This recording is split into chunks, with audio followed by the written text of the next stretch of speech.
출애굽기 두 번째 우리 출애굽기 12장부터 22장까지 두 번째 퀴즈를 우리가 함께 나누도록 하겠습니다. 26번부터 50번까지 내용인데요. 율법에 관한 내용들, 특별히 십계명뿐만 아니라 율법에 관한 내용들이 많이 있어서 우리가 성경을 답을 우리가 얘기하겠지만 조금 어려울 수 있습니다. 여러분들 성경을 좀 세심히 읽고 좀 꼼꼼히 읽는 훈련을 오늘 하도록 하겠습니다. 자, 26번 이스라엘 백성이 출애굽 시에 출발한 장소와 처음 만나를 먹은 두 곳은 각각 어디입니까? 이 두 문제이죠. 출애굽 시에 처음 출발한 장소, 그리고 처음으로 만나를 먹은 이 장소에 관한 내용이 출발한 장소는 12장 37절에 나와 있고요. 만나와 사실은 메추라기를 먼저 먹은 곳이 16장에 나와 있습니다. 자, 12장에 출애굽할 때 그들이 출발한 장소는 우리가 고센이라는 이 지역을 생각하는데 도시로 따지면 라암셋이라는 장소에서 출발을 합니다. 12장 37절의 말씀을 한번 보시면 이스라엘 자손이 라암셋을 떠나서 숫곳에 이르니 유아 외에 보행하는 장정이 60만 가량이요. 라암셋을 떠나라고 말씀에 나와 있죠. 자, 그러면 처음으로 만나와 메추라기를 먹은 만나와 메추라기를 먹은 이곳은 어디입니까? 이 만나와 메추라기를 먹은 곳은요, 광야에서 먹는데요. 우리가 신이라는 이 광야, 그래서 신광야입니다. 16장 1절을 보시면 신광야라는 명칭이 정확하게 나와 있습니다. 자, 27번 6월절에 참여할 수 없는 이방인은 누구인가? 12장 43절부터 49절까지의 말씀에 나와 있습니다. 1번은 돈으로 산 할례를 받은 종, 이스라엘 백성과 함께 거류하는 자, 3번 할례를 받은 거류인, 4번 할례를 받은 본토인.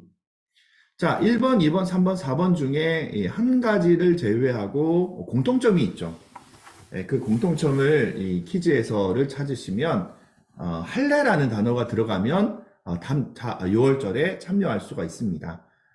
그러나 할례라는 단어가 없는 거류민이죠. 이번에 이스라엘 백성과 함께하는 거류하는 자, 할례를 받지 않으면 이 이스라엘 백성들과 함께 해도 그들이 6월절에 참여할 수 없습니다. 그래서 정답은 2번입니다. 자, 무교절에 관한 이야기입니다.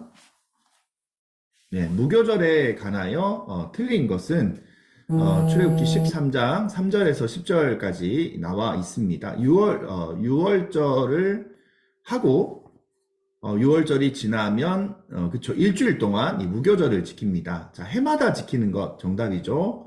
7일 동안 무교병을 먹는 것, 7일 동안 무교병을 먹는 것 정답입니다. 그리고 3번 아비볼에 지킨다. 아비볼이 아마 1월인데요. 유대절기로는 1월입니다. 아비볼에 지킨다. 이것도 정답입니다. 4번 6일 동안 유교병을 먹고 일곱째 날에는 절기를 지킨다. 자, 무교절의 특징이 뭐죠?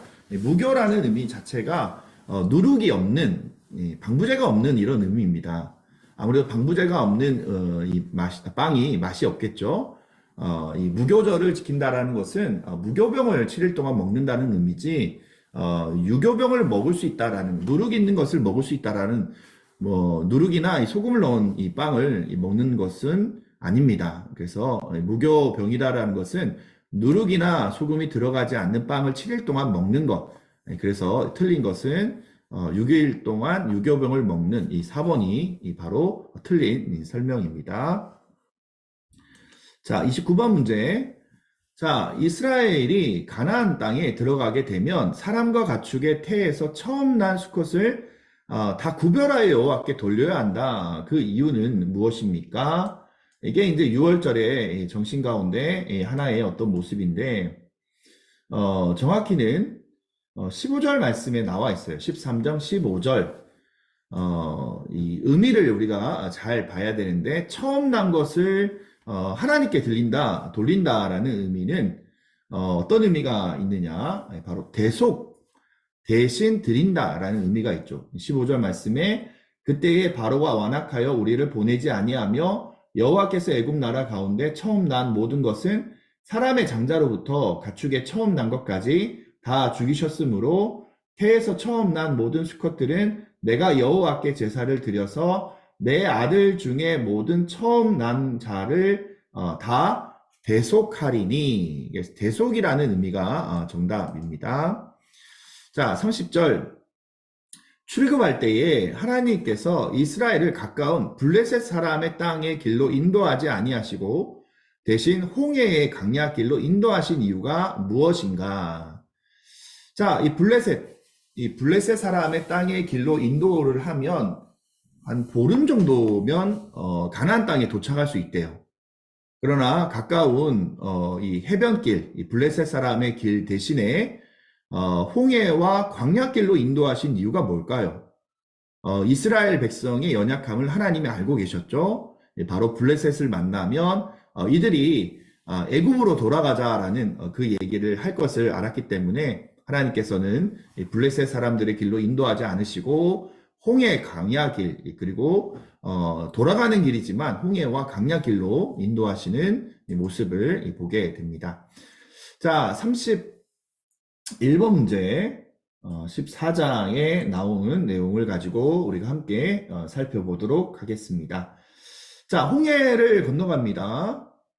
자, 홍해를 건너가는 그 상황 가운데 이스라엘이 여호와께서 애굽 사람들에게 행하신 그 큰 능력을 보았으므로 백성이 여호와를 경외하며 여호와와 그의 종 모세를 믿었더라. 자, 이 말씀은 출애굽기의 14장에 기록되어 있어요. 이 14장에 기록되어 있는 이 내용의 의미가 뭘까? 홍해 바다에서 일어난 일입니다. 홍해에서 이 바로의 군대와 병거와 마병을 나일강에 넣으시는 그 모습을 보고 하나님께서 애굽 사람들에게 행하신 그 큰 능력을 홍해 사건을 통해서 백성들이 여호와를 경외하게 됩니다. 그게 바로 14장 31절 말씀에 기록되어 있습니다. 31절 말씀을 한번 볼까요? 이스라엘이 여호와께서 애굽 사람들에게 행하신 그 큰 능력을 보았으므로 백성이 여호와를 경외하며 여호와와 그의 종 모세를 믿었더라. 31절 내용입니다. 자, 15장 1절에 32번 문제입니다. 15장 1절과 2절 말씀에 이렇게 기록되어 있어요. 내가 여호와를 찬송하리니 그는 높고 영화로우심이요 말과 그 탄자를 바다에 던지셨음이로다. 여호와는 나의 힘이요 노래시며 나의 구원이시로다. 그는 나의 하나님이시니 내가 그를 찬송할 것이요 내 아버지의 하나님이시니 내가 그를 높이리로다. 자, 이것은 누구의 찬양일까요? 자, 누구의 바로 찬양일까요? 15장 1절 말씀. 자, 이 찬양은 미리암이라는 여인은 여인들과 함께 수구를 들고 그쵸? 노래를 불렀죠. 그러나 1절과 2절의 이 노래는요, 모세와 이스라엘 백성의 노래예요. 1절에 보면 이때에 모세와 이스라엘 자손이 이 노래로 여호와께 노래하니 일렀으되 내가 여호와를 찬송하리니 그는 높고 영화로우심이요 말과 그 탄자를 바다에 던지셨음이로다. 자, 33번 마라의 쓴물과 아말렉 전쟁에서 승리를 기념하는 하나님의 명칭은 각각 무엇인가? 자, 15장 26절의 말씀에 마라의 쓴물을 치유하시는 하나님, 그쵸? 이 마라의 쓴물을 치유하시는 하나님이라는 의미를 가지고 있습니다. 우리가 많이 흔히 얘기하는 여호와, 라파, 치유자 하나님이라는 뜻이에요. 마라의 쓴물을 치료하신 하나님, 치료의 하나님, 마라의 쓴물을 치료하신 하나님, 여호와 라파. 자, 아말렉 전쟁에서 승리는요, 깃발을 흔들어야 돼요. 깃발이라는 의미가 뭐냐면 니시라는 이 단어를 씁니다. 그래서 아말렉 전쟁에서 승리했다. 여호와 니시 하나님. 그래서 마라의 쓴물을 치유의 하나님은 여호와 라파. 깃발을 흔드는 정쟁 승리한 깃발을 흔들다라는 의미는 여호와 리시. 이 정답이 바로 여호와 라파와 여호와 리시가 정답입니다. 자, 신광야 만나와 메추라기라고 얘기했죠. 34번에 보면 신광야에서 하나님이 내리신 메추라기와 만나에 관하여 틀린 것은 자, 1번 메추라기는 저녁에 내리고 만나는 아침에 내렸다. 정답입니다. 메추라기는 저녁에 잡고요. 만나는 아침에 거둡니다. 자, 2번 이스라엘 사람은 각자 하루의 양만 거둬야 한다. 그 이상을 거두면 썩어버린다. 하나님이 분명히 말씀하셨고 실제로 더 자기 욕심대로 거뒀던 사람들은 썩어버리고 하나님의 징계를 받았죠. 네, 그리고 3번 안식일에는 금식한다. 금식이 아니라 토요일 날, 금요일 날이죠. 이 안식일 전날에 두갑절을 하나님께서 거두게 하셨죠. 그리고 안식일은 일은 하지 않죠. 거두지는 않죠.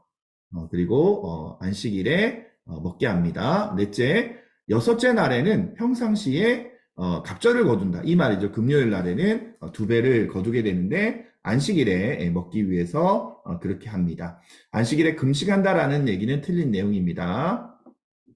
자, 35번 이스라엘 자손은 몇 년 동안 만나를 먹었을까요? 광야에서 있었던 시간이 몇 년이죠? 40년. 40년 동안 그들이 바로 이 만나와 메추라기를 거뒀습니다. 자, 36번 이스라엘 백성이 신강야를 떠나고 마실 물이 없을 때에 모세를 원망합니다. 그게 이제 뭐냐면 무리바, 마사 혹은 이 무리바라는 어떤 이 곳인데 모세를 원망하면 그럼에도 하나님께서는 불신앙으로 저주받을 수밖에 없는 백성들에게 모세를 통해서 반석에서 물이 나오게 하셨어요. 네, 그 의미가 뭘까요? 마사와 이 무리바라는 의미가 뭘까요? 7절에 보면 그가 그곳 이름을 마사 또는 무리바라 불렀으니 이는 이스라엘 자손이 다투었음이요 또는 그들이 여호와를 시험하여 이르기를 여호와께서 우리 중에 계신가 안 계신가 하였음이로다. 자, 다투다라는 의미, 시험하여 불렀다는 의미, 계신가 안 계신가 얘기했던. 그래서 의미가 여러 가지 의미가 있는데 이스라엘과 하나님이 다투었다. 또 시험하였다. 여호와를 시험하였다. 여호와께서 우리 중에 계신가 안 계신가 그렇게 비아냥거렸다라는 의미가 마사와 바로 무리바다라는 의미다라고 생각하시면 됩니다. 자, 10절에 르비딤 사건입니다. 아말렉과 전쟁을 할 때에 산꼭대기에서 모세가 지팡이를 들고 있을 때에 전쟁에 승리했죠. 계속해서 승리를 이기죠. 그때 이 모세가 지팡이를 손이 내려오면 내려올 때 그 양손을 붙들어 이 모세의 어떤 힘을 함께 더해줬던 이 사람이 나옵니다. 바로 아론 한 사람과 훌이라는 사람. 그래서 10절에 보면 여호수아가 모세의 말대로 행하여 아말렉과 싸우고 모세와 아론과 훌은 각 손에서 올라가서 모세가 손을 들면 이스라엘이 이기고 손을 내리면 아말렉이 이기더니 모세의 팔이 피곤함에 그들이 돌을 가져다가 모세의 아래에 놓아 그가 그 위에 앉게 하고 아론과 훌이 한 사람은 이쪽에서 한 사람은 저쪽에서 모세의 손을 붙들어 올렸더니 그 손이 해가 지도록 내려오지 아니한지라. 아론과 훌이라는 사람입니다. 자, 모세에게 두 아들이 있었습니다. 게르솜과 엘르에셀이라는 의미의 두 아들이 있었는데요. 게르솜이라는 이름은 3절에 보면 내가 이방에서 나그네 되었다라는 의미예요. 게르솜이라는 의미는 내가 이방에서 나그네가 되었다. 모세의 두 번째 아들인 엘리에셀, 엘자가 들어가면 하나님, 리는 나의라는 의미예요. 엘리, 나의, 에셀, 도움이라는 뜻입니다. 엘리에셀이라는 의미 자체는 나의 하나님은 도움의 하나님입니다. 하나님이 도우셨습니다. 그런 의미가 엘리에셀입니다. 39번 모세가 장인 이드로를 만난 시점은 어느 때입니까?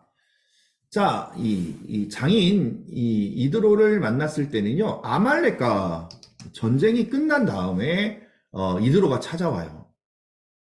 그리고 이제 이 이드로가 했던 것 중에 하나가 뭐냐면 이 천부장, 백부장, 50부장, 10부장 효율적으로 모세가 이스라엘 백성을 리더할 수 있도록 이 행정적인 지도를 도와주죠. 천부장과 백부장과 50부장과 10부장을 그렇게 세우게 해서 특별히 바로 모세가 효과적으로 이스라엘 백성들을 이끌 수 있도록 이드로가 조언하게 됩니다. 정답은 이드로죠.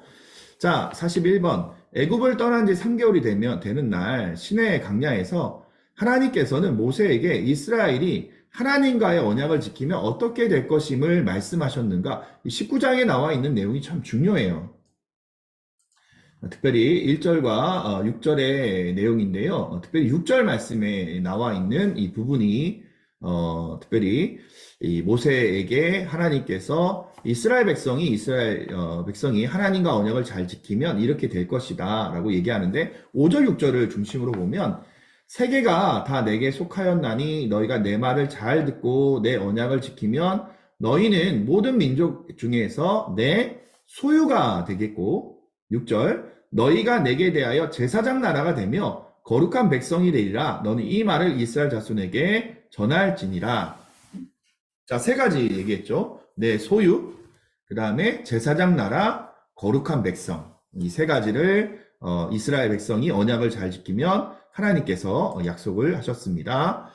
자, 시내산에서 하나님께서 모세에게 십계명을 주신 말씀은 출애굽기 정답은 20장에 나와 있어요.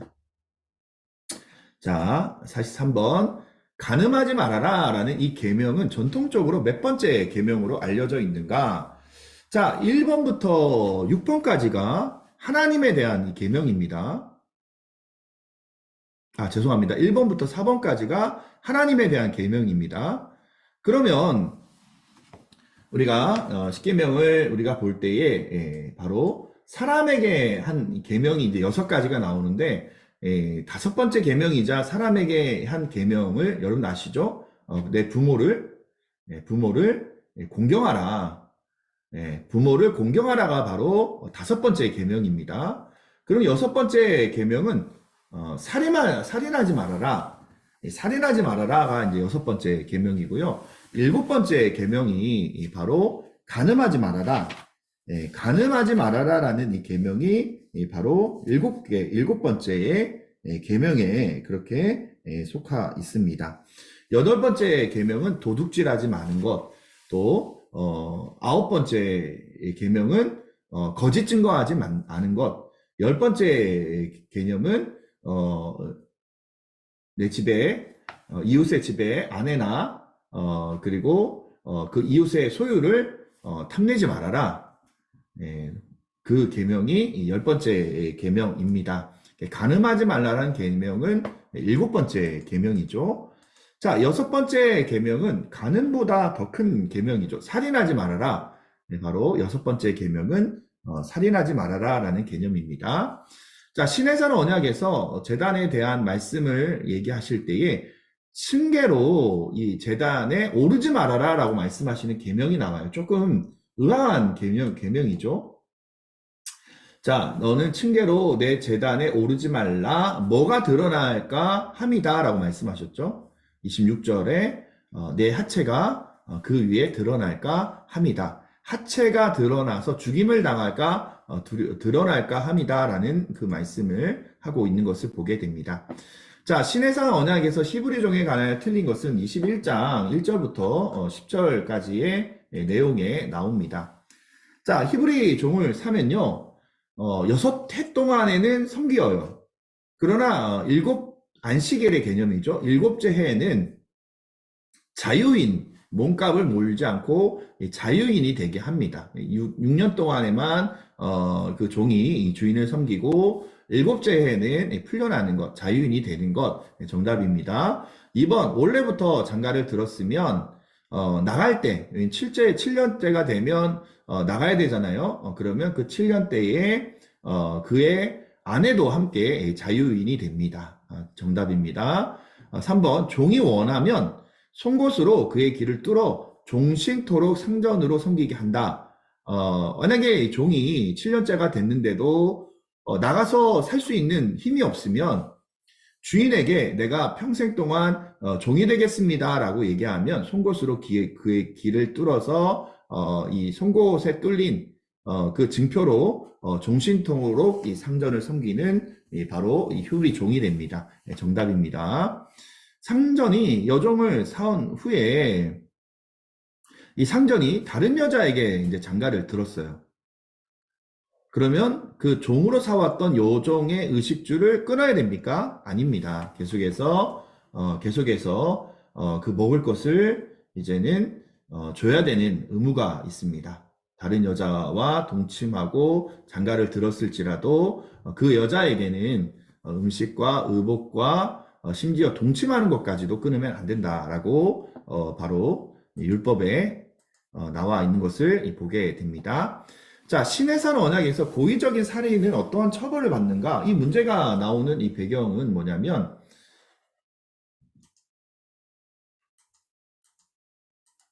네, 고의적인 살인 같은 경우와 고의가 아닌 살인이 있어요. 실수로 뭐 예를 들어서 높은 이 건물 위에서 화분을 닦다가 그 화분을 손으로 밀쳤는데 그 화분이 떨어지면서 지나가는 사람의 머리를 깨트려서 그 밑에 지나가는 사람이 죽었으면 어떻게 합니까? 고의적이지 않잖아요. 일부러 그렇게 한 게 아니라 실수로 그렇게 했으면 그런 경우에는 도피성으로 도망을 갈 수가 있어요. 도피성으로 도망을 가서 그 도피성에서 살아야 돼요. 나올 수가 없어요. 도피성에서 살다가 나올 수 있는 해방이 될 수 있는 유일한 방법은 뭐냐면 제사장이 바로 병으로 인하거나 아니면 뭐 노환으로 죽게 되는 거죠. 제사장이 죽게 되면 그 이후로는 이제 그렇게 살인을 고의가 아닌 이 살인을 저질렀던 이 사람들이 풀려나게 됩니다. 그러나 고의적으로 살인한 사람은 반드시 뭐 하라고요? 죽여야 된다. 고의적인 살인자는 도피성으로 가도 찾아내서 죽일 수 있어요. 네, 바로 거기에 차이가 있습니다. 자, 시내산 언약에서 사람이 서로 싸우다가 임신한 여인을 쳐서 낙태하여 그 아이가 죽었을 경우 피고인이 받아야 하는 처벌은 무엇인가? 제가 드린 이 문제는 보기가 없지만 이 퀴즈에 있는 이 아세아 연합신학대학교에 있는 이 성경의 문제는 답이 잘못 나왔더라고요. 48번만 얘기를 말씀을 드리면 사람이 서로 싸우다가 임신한 여인을 쳤는데 그 아이 낙태 그 뱃속에 있는 아이가 죽었을 때에는 남편이 청구를 합니다. 남편이 그 금액을 청구를 하면 반드시 벌금을 내는데 재판장의 판결에 따라서 그렇게 처벌을 합니다. 물론 이 부분은 뭐 지금으로 따지면 논란이 될 수 있어요.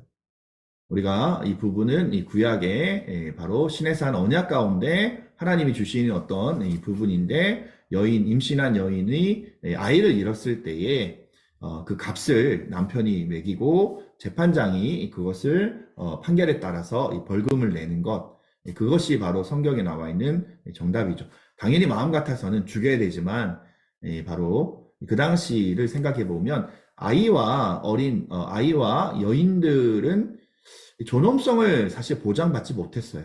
그거는 고대의 어떤 이 시대였기 때문에 이 부분 현대화는 맞지 않지만 그 당시에는 이러한 이 부분들로 벌금으로 부과했다라고 이해하시면 됩니다. 49번 시내산 언약에서 주인에게 경고를 받았는데도 불구하고 그 소가 사람을 받아서 죽이면 어떠한 법적 처리가 되는가? 소도 죽여야 되죠. 그러나 사람도 죽입니다. 놀라운 일이죠. 소도 당연히 죽이지만 바로 분명히 경고를 했는데도 불구하고 그것을 다 하지 않았던 그 주인에 대해서도 바로 죽입니다. 50번 신의 산 언약에서 가난한 자에 대한 규례가 아닌 것은 자 1번 가난한 자에게 꾸어둔 돈에 대한 이자를 받으면 안 된다. 가난한 자에게 돈을 꾸어주지 않는 것은 하나님께 죄를 범하는 것이다. 가난한 자로부터 옷을 전당으로 잡으면 안 된다. 그리고 4번 가난한 자로부터 옷을 전당으로 받으면 안 된다고 해 있는데 뒤에 받는다라고 나와 있죠. 사실 가난한 자에게 옷을 전당으로 받으면 해가 지기 전에, 그러니까 당일이에요. 해가 지기 전에 반드시 돌려줘야 돼요.